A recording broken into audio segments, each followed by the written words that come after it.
السلام عليكم. بعد أعوذ بالله من الشيطان الرجيم. بسم الله الرحمن الرحيم. ببركة سيدنا Cheikh Mohammed Fawzi El Kakaïm, la grâce sanctifie son secret. Dans cette vidéo, on va conclure la série sur la vie à la Zawiya par une dernière vidéo sur des conseils, des rappels que Sidi Cheikh il nous faisait concernant le fait de venir à la Zawiya pour des choses qui ne vont pas te rapprocher de la présence divine. C'est-à-dire que des choses qui vont pas...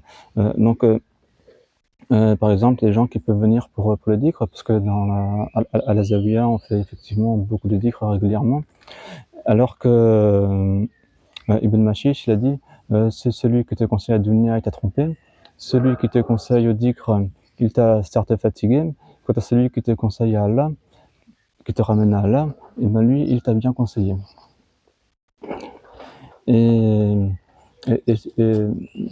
donc, vouloir faire du dhikr, avoir l'intention de faire du dhikr, c'est comme vouloir monter en cheval, du coup, voilà, mais juste sans vraiment réfléchir sur la destination. C'est réfléchir sur les moyens, mais pas sur la destination. Alors que la destination avec Cheikh Mohammed Fawzi El Kakaïm et tous ses prédécesseurs, un des buts, un des objectifs, c'est d'atteindre la connaissance de Dieu, la connaissance d'Allah, d'atteindre la présence divine, l'agrément divin. Et donc le moyen, c'est le dhikr. Il y a également, on peut venir par exemple pour...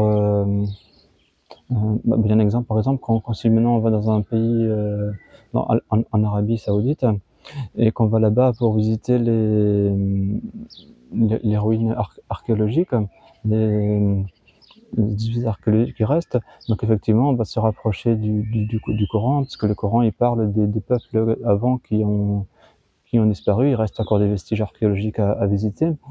Il y a également l'hospitalité des gens du désert, l'hospitalité des Arabes. Et là, de faire ce voyage, ça permettra de connaître cela. Et donc par cela, de goûter à ce qui est véhiculé dans certains hadiths du prophète, du messager d'Allah, sallallahu alayhi wa sallam, et de la vie des compagnons. Ou encore, en allant là-bas, on peut goûter à la gastronomie, on peut goûter à beaucoup de choses là-bas.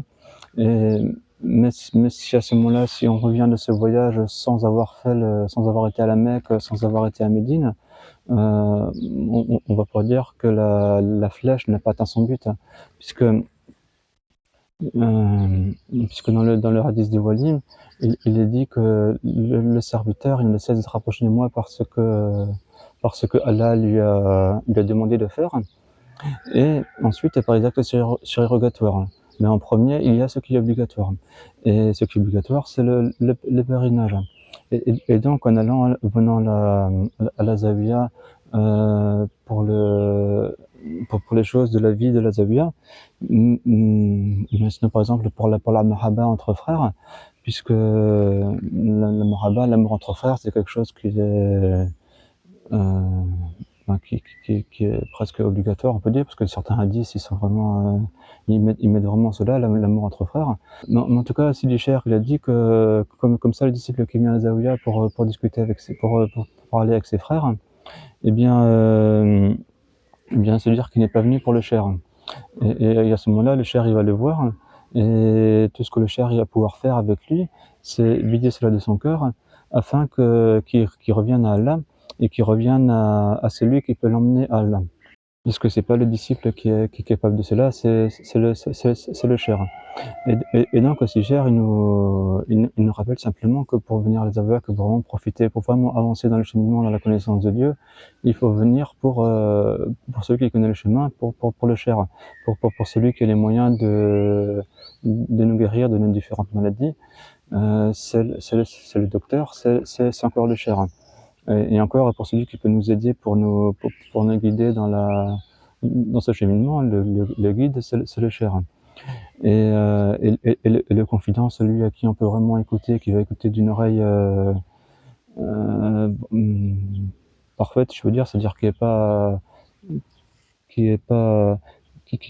pas sujette aux différentes ballottements de l'ego et tout ça. Encore, c'est le cher qui sera le meilleur confident.